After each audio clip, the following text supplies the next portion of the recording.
Nananum.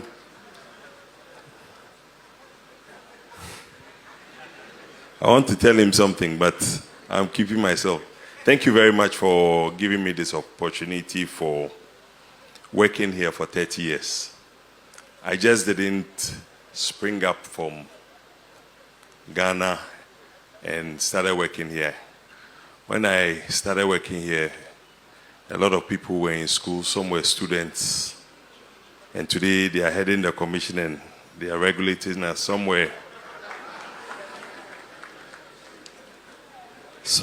Somewhere, and some of the people I work with today, like him, I came here in 97, 98, started, he was working for AMS, and I came to rent a machine on the reclaim. And they were desperate for dozers then, so they moved my dozer into the hard rock. In 2 months when I came, they had destroyed my dozer. But unfortunately, when I came here, I didn't have a place to stay. I used to stay in a place called Peace Hotel. That was in the beginning. But one day I went there and I didn't get a room. So I ended up in his living room, and he gave me a couch to sleep, and I slept. So I couldn't go at him. From there, I got taken to Takwa, where I met Sid, Eskin, Majid. So everybody today in EMP have come out of AMS and other companies that I work with. But the brief story is to say it hasn't been an easy journey. And what I'm doing today, or the transfer of mine to EMP, is for everybody. It's not for me. In the past, I used to come in here, stand at that gate, looking to go in there to get some work to do. Tony Obion was there with Dave Ingle, and if most people remember Dave Ingle,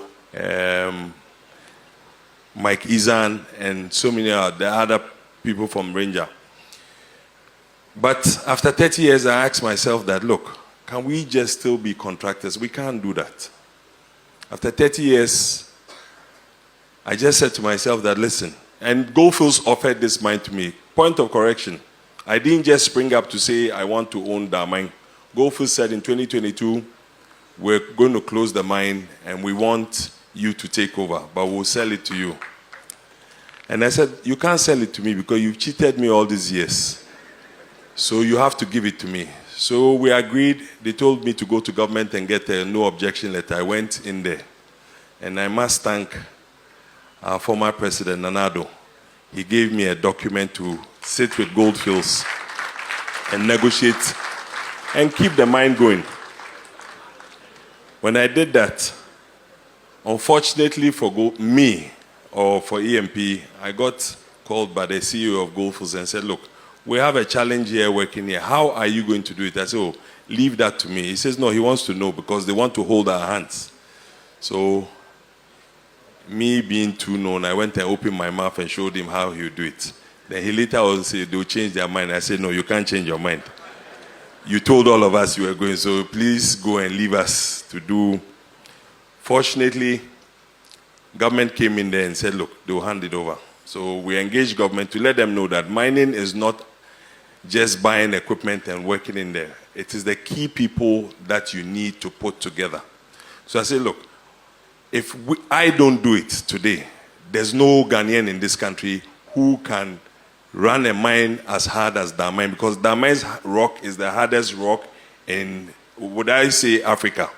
So even when you bring machines and you have a life of the machine to say you get 10,000, you never get 10,000 hours, you get less hours.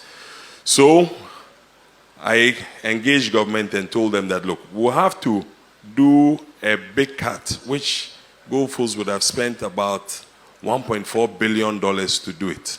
But we know how to do it because we have all the other satellite pits to be able to feed in to do.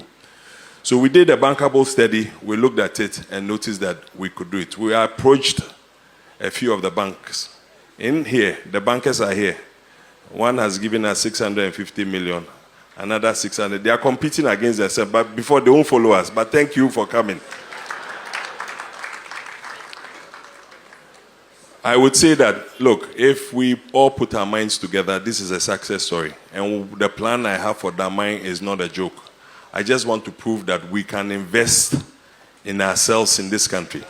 I want to pledge. I want to say it for everybody to hear. I got a text from one of our young men in here. It says we should build astroturfs for all the communities, which we're looking to do.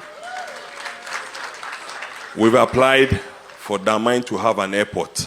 And Damang, within 6 months, will have an airport such that we can fly to Accra easily from here.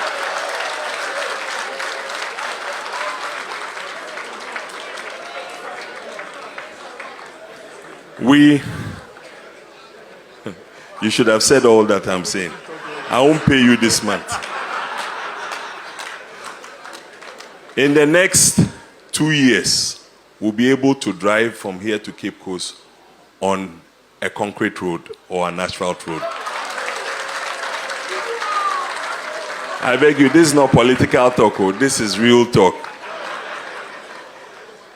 We're looking to put hospitals. I saw the youth.